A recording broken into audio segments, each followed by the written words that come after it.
What's up, guys? So, today I want to talk about a different video. I want to talk about now envy, right? Because envy is one of those dangerous emotions that it's a very disgusting emotion. And we all feel it. Even I felt envy. Everyone feels envy, right? Every single human being feels envy. It's a trait that humans have, even apes have it, which apes are related to us. We are somehow closely related.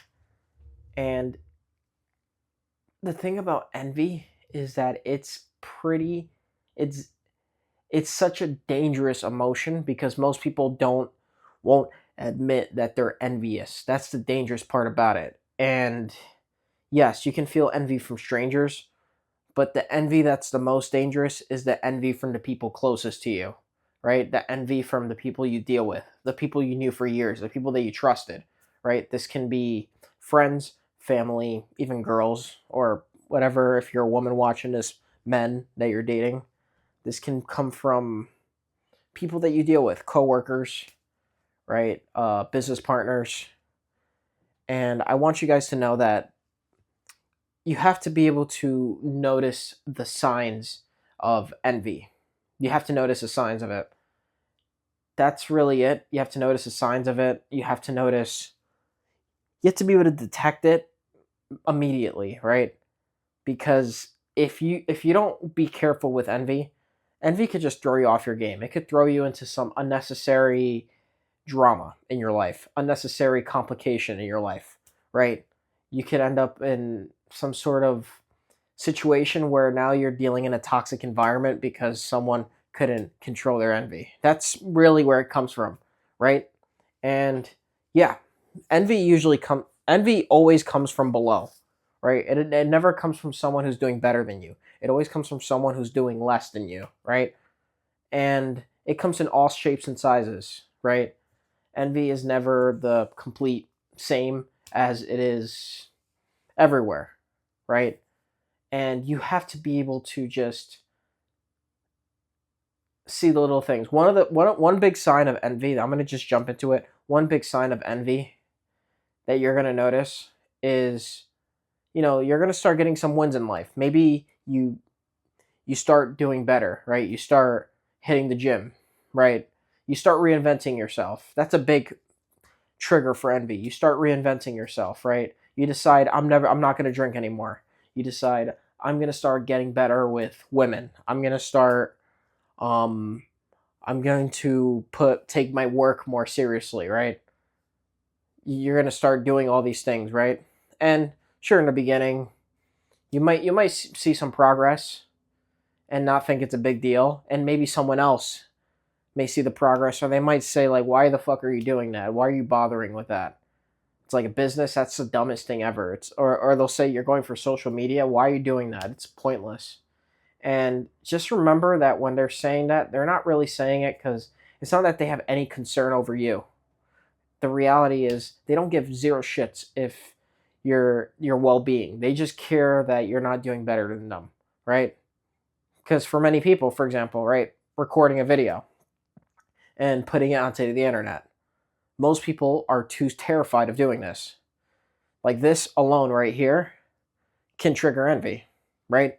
Because if your friends grew up and they don't really post on social media, or they act like they're too cool for social media, and then they see that you're doing this after years of knowing you and they know that you never did this before, what they're going to do now is they're going to anchor you to your past, right? And they're almost going to punish you for it. They're going to punish you for it. They might joke around, but they might joke on your expense. Oh, Mr. Influencer here, huh? Or they might think, oh, he thinks he's the next Elon Musk, right? They might give you some like little backhanded, like some little backhanded comments that may seem like a joke, but you know that there's a little bit of salt behind what they're saying, right? And that's just a little example of envy. There's other ones too, like parasitic praise. And that's like, I remember I had a friend, and an old friend, someone that I knew, and I sensed, I always sensed that there was something off with him, right? And he was, remember he said, he's like, that I have retard strength, and that, like, it almost sounded like a compliment. It was like a compliment, but it almost sounded like an insult, because it was an insult. It was it was parasitic praise, right? Like, he was complimenting the fact that I was strong, but he couldn't accept the fact that I was strong. So he had to add some salt to it by saying I have retard strength, right? And that's just an example of it, right? Another example of it is with money. Someone may see that you made a lot of success in your business. You started providing value for entrepreneurs, right? For other businesses in the area, right?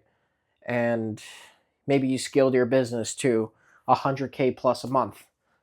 And maybe someone close to you might say something about money in the sense that, oh, you must be making a lot of money, right? Or when are you going to share that money? Like little comments like that. I know they seem harmless on the surface, but they're not. They're not. They're really not. Especially if you hear the tone, you know it's not, right? That's a very key example of someone that secretly envies you. Another sign that someone secretly envies you is the micro expressions. This one's a little harder to find out until like you see it. When you see it, you can't unsee it. I've mentioned this in the past. I remember I mentioned to a friend that I was going to New York, because I had a friend who lived like in my area where I grew up in, New York, Connecticut area, right? And I remember I we were talking. My friend group lived in a specific town, right, in that area. And I remember they told me, they were like, "Oh, I don't know how it came up in conversation, but I remember I said, yeah, I plan on moving to New York City," and it went from him. I was like facing him, and for a split second I saw, and then like, but it was like for a split second, right? But I saw like anger like in his face, like this, and that's called dagger eyes. If you read the laws of human nature, Robert Greene talks about that in the book, right? Dagger eyes, and when someone shows dagger eyes, it's a sign of how they really feel about you, right? So get really good at spotting dagger eyes. And I spotted it, and I remember thinking, I was just like, yeah, this is the last time I will, and I knew him for years, and I was just like, this is the last time I will ever see him ever again. And yeah, it was. That was almost that was like over a year ago, and I still have not seen him since that day, because that's how seriously I thought of it. I saw that as threatening. I saw that as someone who doesn't want me to do well. And it's the harsh truth of human nature. It's not it's kind of a hard pill to swallow, because you want to hope, you know, you want to like reach your goals. You want to have goals, right? You want to work towards your goals, right? You want people to be there when you're working towards your goals, and you also want people to be there when you reach the top. But then you start realizing that many people don't really want you, like, they want you to do well, but they don't want you to do better than them, right? And even if you haven't reached a form of success yet, when people start seeing that you're taking care of yourself, maybe you're not drinking anymore, you're taking your life more seriously, right? Maybe you're working in sales, or you decide to start a business, right? You get mentorship. um even you started solo traveling, you started doing more things out of your comfort zone, and you start recreating yourself to the better version of yourself, right? Because that's almost what you need to do when you have ambitious goals. You have to start becoming a different type of person.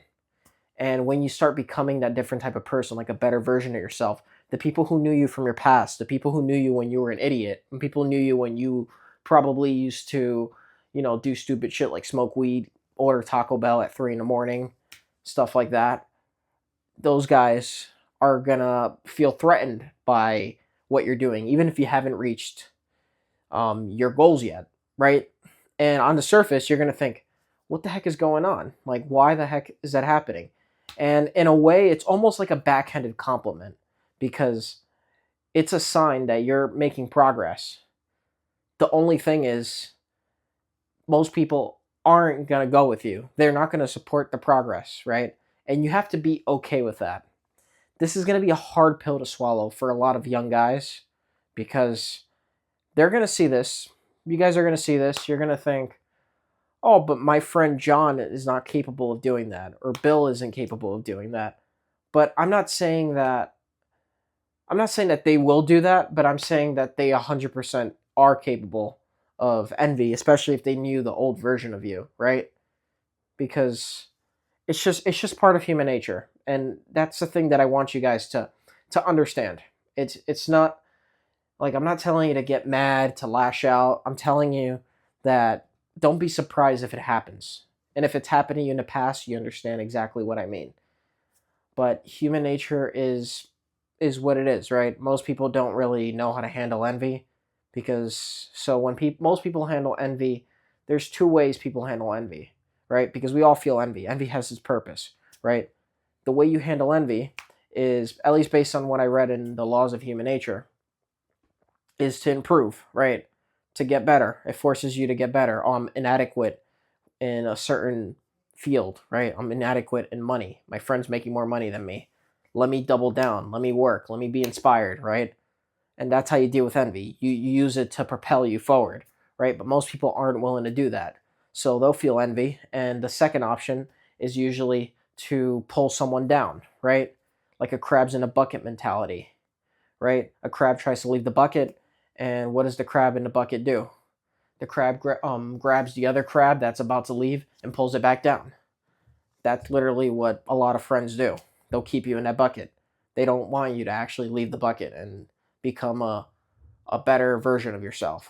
So a lot of them have the crabs in the bucket mentality. And you're going to realize that. And it's not just friends. It can be women. As I said, it can be coworkers. It can be family members. Don't forget about family members. I swear to God, I've seen many cases of family members displaying signs of envy, even people in my own family. So do not think that family members are safe because they're not. We're all humans, just remember that. If you're more successful than even a sibling, don't be surprised if you trigger envy from that sibling. It's just human nature. Accept it. And yeah, the purpose why I make these videos is because I want you guys to be aware of these signs, be aware of the realities of human nature, and yeah, just know that this types of stuff happens all the time, especially when you're ambitious, you're working towards great things in life.